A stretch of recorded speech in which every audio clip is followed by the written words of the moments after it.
E seguimos aqui com o nosso estudo da obra de André Luiz, lendo agora Evolução em Dois Mundos. E hoje vamos tratar de predisposições mórbidas. Como aprendermos a existência das predisposições mórbidas do corpo espiritual? Do corpo espiritual. Resposta: não podemos olvidar que a imprudência e o ócio se responsabilizam por múltiplas enfermidades, como sejam os desastres circulatórios provenientes da gula, as infecções tornadas da higiene, os desequilíbrios nervosos nascidos dos toxicomania, a exaustão decorrente dos excessos vários. De modo geral, porém, a etiologia das moléstias perduráveis que afligem o corpo físico e o dilaceram, guardam no corpo espiritual as suas causas profundas.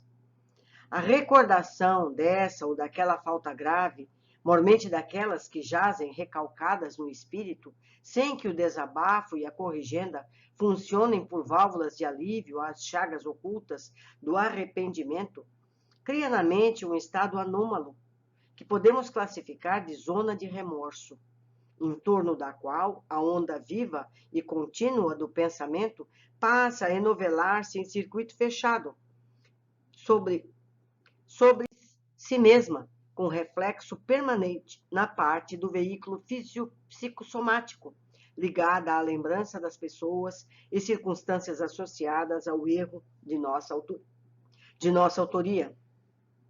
Estabelecida a ideia fixa sobre esse nódulo de forças desequilibradas, é indispensável que acontecimentos reparadores se nos contraponham ao modo enfermiço de ser, para que nos sintamos exonerados deste ou daquele fardo íntimo ou exatamente redimidos perante a lei.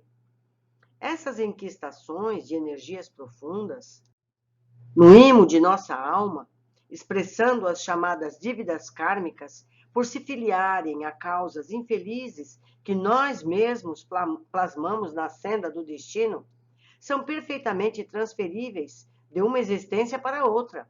Isso porque, se nos comprometermos diante da lei divina, em qualquer idade de nossa vida responsável, é lógico, venhamos a resgatar as nossas obrigações em qualquer tempo, dentro das mesmas circunstâncias nas quais patrocinamos a ofensa em prejuízo dos outros. É assim que o remorso provoca distonias diversas em nossas forças recônditas, desarticulando as sinergias do corpo espiritual, criando predisposições mórbidas para essa ou aquela enfermidade, entendendo-se ainda que essas desarmonias são, algumas vezes, singularmente agravadas pelo assédio vindicatício dos seres a quem ferimos, quando imanizados a nós em processos de obsessão. Todavia, ainda mesmo quando sejamos perdoados pelas vítimas de nossa insânia, detemos conosco os resíduos mentais da culpa, qual depósito de lodo no fundo da calma piscina, e que um dia virão à tona de nossa existência para necessária expulsão da medida que nos acentue o devotamento e a higiene moral. São casos que nós vimos em várias situações nos livros anteriores, não é verdade? O caso do menino Júlio, que eu falei no capítulo anterior. Como pode o débil mental comandar a renovação celular de seu corpo físico?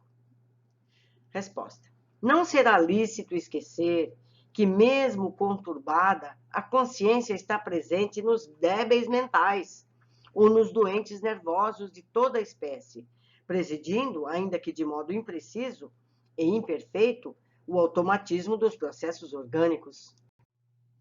Existem parasitas ovoides vampirizando desencarnados?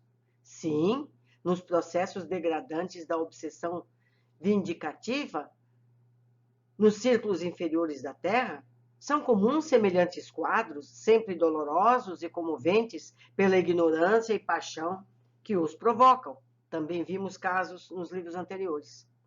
Como entenderemos o mecanismo de atuação da justiça superior nos casos de endemias rurais, em que as populações inteiras são assoladas periodicamente pelas mesmas doenças?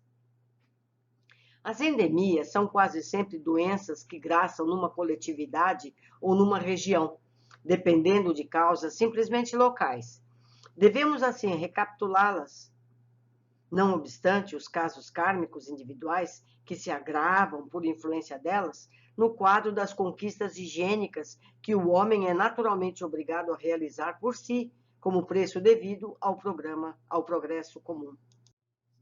No estado comatoso, onde se encontra o psicossoma do enfermo, junto ao corpo físico ou afastado dele, no estado do coma, o aprisionamento do corpo espiritual no arcabouço físico ou a parcial liberação dele, depende da situação mental do enfermo.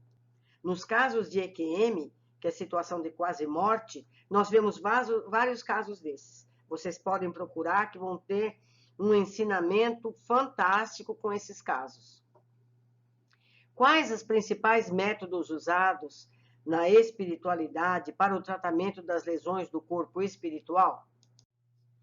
Na espiritualidade, os servidores da medicina penetram com mais segurança na história do enfermo para estudar com êxito possível os mecanismos da doença que lhes são particulares.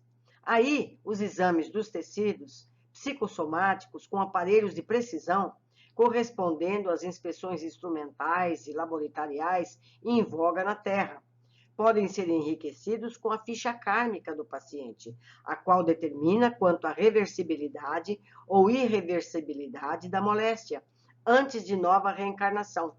Motivo por que numerosos doentes são tratáveis, mas somente curáveis mediante longas ou curtas internações no campo físico, a fim de que as causas profundas do mal sejam extirpadas da mente pelo contato direto com as lutas em que se configuram.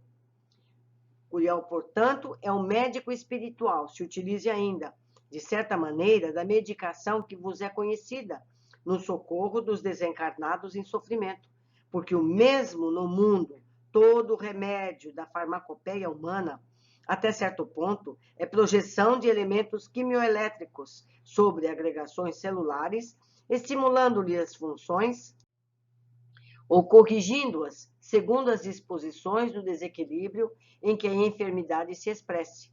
Contudo, é imperioso reconhecer que na esfera superior o médico não se ergue apenas com o pedestal da cultura acadêmica, qual ocorre frequentemente entre os homens, mas sim também com as qualidades morais que lhe confiam valor e ponderação, humildade e devotamento, visto que a psicoterapia e o magnetismo, largamente usados no plano extrafísico, exigem dele grandeza de caráter e pureza de coração.